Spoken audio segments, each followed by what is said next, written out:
322 nacimientos por día y 13 bebés por hora de madres adolescentes. Los partos de mujeres adolescentes representan el 15% del total de los nacimientos. En el año 2011 hubo 48.000 egresos por aborto en el país, de los cuales 19% correspondió a mujeres menores de 20 años. Casi el 20% de los egresos por aborto corresponden a mujeres menores de 20 años. En 2013, el 50% de las muertes por embarazo terminado por aborto correspondió a mujeres de entre 15 y 29 años, de los cuales 9 eran adolescentes de entre 15 y 19 años. Es decir, en el 2013 murieron 9 adolescentes como consecuencia de aborto. ¿Qué nos refleja estas cifras? Además de una realidad también terrible. He venido como con un poco de malas noticias, en el caso de Joan, esto. No está funcionando obviamente la educación sexual, no está funcionando obviamente los anticonceptivos, pero más allá de estas dos cuestiones, no o sí es una práctica muy requerida los abortos por parte de mujeres adolescentes. ¿Qué nos dijo el caso FAL, el caso de la Corte Suprema de Justicia de la Nación en el año 2012? Nos habló, nos aclaró el segundo supuesto de aborto, pero además nos habló de niña, adolescente o mujer. No nos distinguió, es decir, lo que decía la Corte de que se aplica en caso de violación de cualquier mujer y de cualquier niña. Cualquier niña hoy que ha sido producto de una violación tiene derecho a un aborto no punible en las mismas condiciones. ¿Qué pasó con los protocolos? Bueno, la Ciudad Autónoma de Buenos Aires, Córdoba, Neuquén y La Pampa no admiten el consentimiento de las niñas ya mayores de 14 años. Es decir, aunque sean mayores de 14, tienen que acudir con su representante legal. En la Cava está suspendido por una medida cautelar, pero lo cierto es que en realidad el protocolo dice eso. En la provincia de Buenos Aires tienen que exigir el consentimiento de al menos uno de los progenitores. Por el otro lado, la otra cara de la moneda, Chubut, Misiones, Santa Fe, Chaco, Jujuy, Tierra del Fuego, Santa Cruz y La Rioja son protocolos de aborto no punible que reconocen la autonomía progresiva de estas niñas a partir de los 14 años. En Catamarca, ustedes, en Mendoza, por mi lado, no tenemos protocolo. ¿Qué ha pasado? Esta Guía Nacional de Aborto No Punible del año 2010 se modificó y se adoptó, y ahora hay un protocolo para la atención integral de abril de este año, que viene un poco a adaptar, los que quieran consultarlo ya está en la página web, que viene a receptar concretamente el principio de autonomía progresiva en materia de niñas y adolescentes, en materia de salud sexual. Y aclara que esta autonomía progresiva comienza, o sea, tiene una recepción en la ley 25673, en el decreto reglamentario, en el Código Civil, en la 26061. Y por ende, ¿qué dice? Todas las niñas a partir de los 14 años son consideradas competentes, son consideradas con capacidad suficiente para consentir y por ende pueden, en los casos de abortos legalmente permitidos, consentir el aborto. Incluso la declaración jurada de estas niñas es suficiente para que les practiquen un aborto no punible.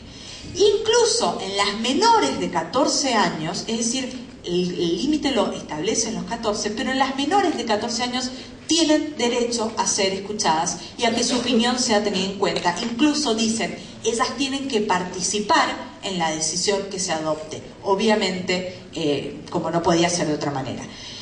¿Qué dice el Parlamento Europeo? Bueno, el Parlamento Europeo, nosotros sabemos en definitiva que esto del aborto parece en muchos casos como un caballito de batalla en muchas cuestiones políticas. Lo cierto es que el Parlamento Europeo lo refleja, dice, considera lamentable que los cuerpos de las mujeres y de las niñas, y en concreto su salud y sus derechos sexuales y reproductivos, sigan siendo un campo de batalla ideológico, y pide que las mujeres y las niñas se reconozca su integridad corporal y su capacidad de decisión autónoma a determinadas cuestiones, incluso a la interrupción voluntaria del embarazo. Sabemos que las niñas y las adolescentes, cuando quieren practicarse un aborto no punible, si cuentan con el apoyo de sus padres, mejor, buenísimo, que las acompañen, que las... Ahora, si no lo cuentan y yo le estoy pidiendo que venga con un representante legal o que consienta a alguien, entonces va a terminar en un aborto clandestino y va a ser una de las adolescentes que fallecen como consecuencias de aborto.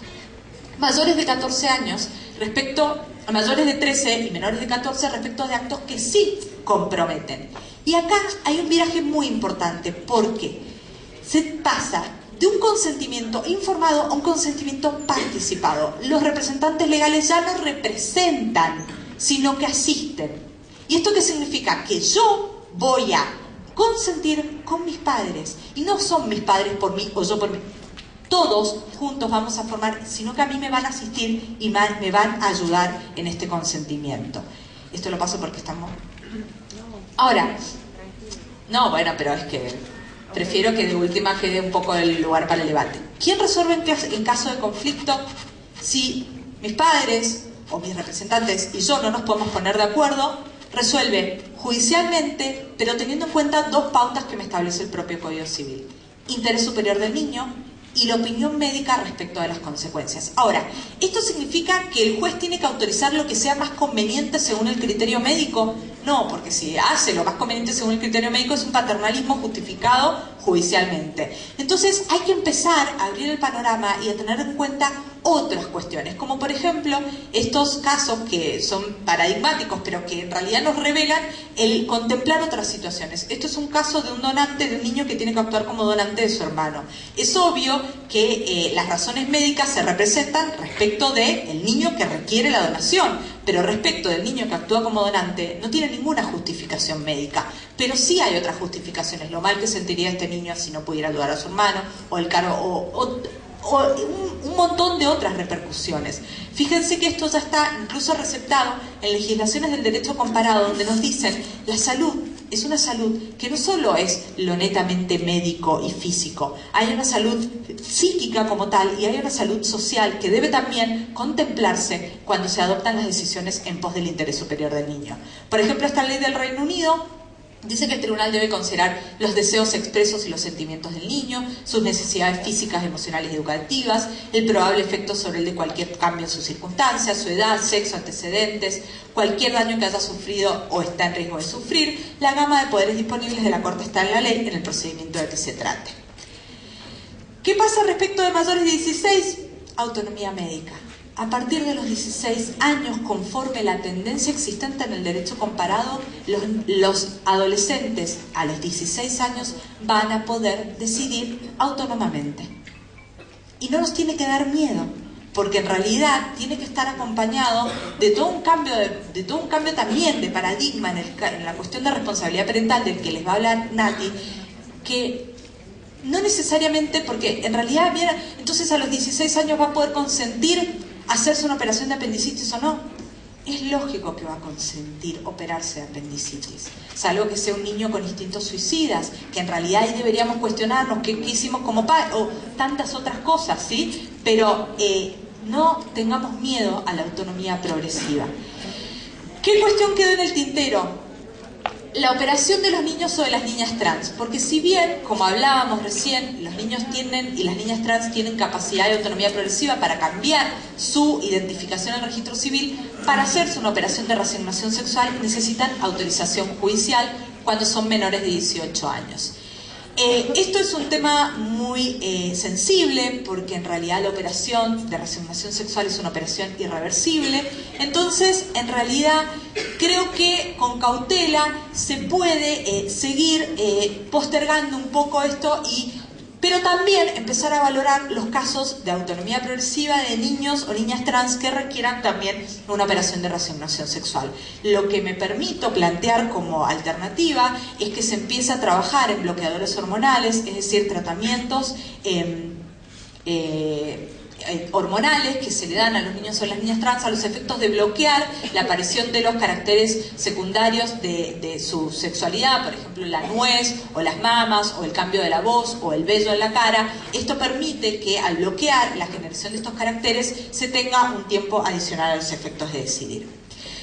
Y para terminar, los niños, las niñas y los adolescentes pueden tomar decisiones autónomos en materia de su salud a partir de los 16 años, pero hay una cuestión que quizás nos obliga a replantearnos, que es la posibilidad de dejar directivas anticipadas. Las directivas anticipadas son estas directivas que dejo yo hoy con la posibilidad de no poder manifestar mi voluntad el día de mañana. El artículo 60 se refiere a las directivas anticipadas y habla de persona plenamente capaz, es decir, en principio exige que se trate de una persona mayor de 18 años.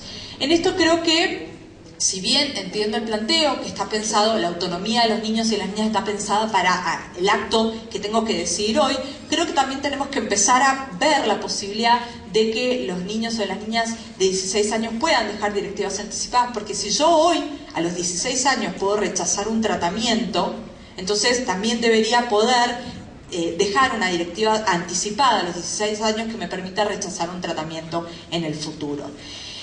La pregunta es, ¿debemos respetar la persona, la dignidad del niño ahora, o verlo como una persona haciéndose cuya dignidad futura es la consideración importante? Obviamente el niño es hoy, la situación, la persona es hoy, la dignidad es hoy, y a modo de conclusión, si en el mundo aumenta la creencia en los derechos del niño, la batalla por establecer los derechos humanos casi está ganada. No le tengamos miedo a la autonomía progresiva, porque en definitiva el ejercicio de los derechos humanos por parte de los niños o niñas nos va a significar un pleno goce de derechos por su parte, y por ende un avance muy importante en lo que es la consagración de los derechos humanos a nivel general. Muchas gracias.